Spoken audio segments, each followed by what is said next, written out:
அதிமுகவுக்கு ஆதரவாக பேசியதால் சவுக்கு சங்கர் கைது செய்யப்பட்டுள்ளார் என நடிகை விந்தியா குற்றம் சாட்டியுள்ளார்.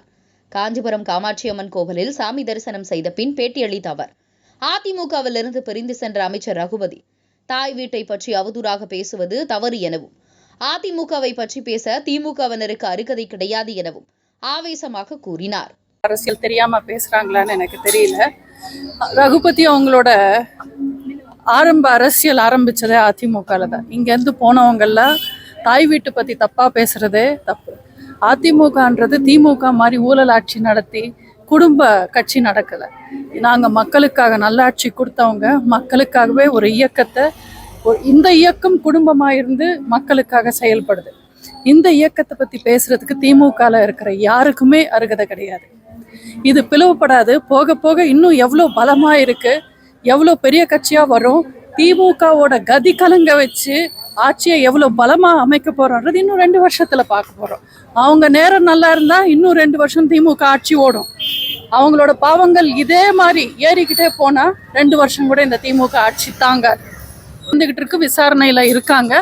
அவங்களுக்கு இப்போ கேஸ் விசாரணையில் இருக்கும்போது நான் எதுவும் பதில் சொல்ல முடியாது. விசாரணையில் இருக்கு. கண்டிப்பாக அவருக்கு தேவைப்படுற ஆதரவு உண்மை இருந்தால் நாங்கள் கண்டிப்பாக அவருக்கு ஆதரவாக நிற்போம்.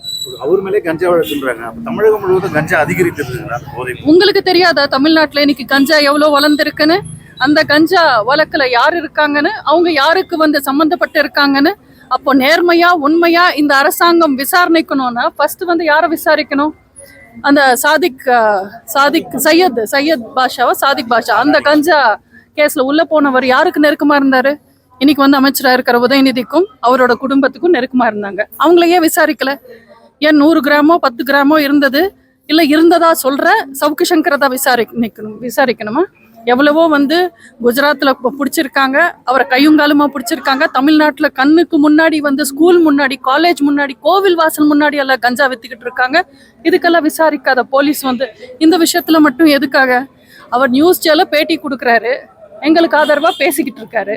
அதனால இன்னும் கடுமையா நடவடிக்கை எடுக்கிறாங்க. பார்ப்போம். உண்மைன்றது உலகத்துக்கு கண்டிப்பா தெரியும். தப்பு செஞ்சவங்க யாரா இருந்தாலும் தண்டனை கிடைக்குது.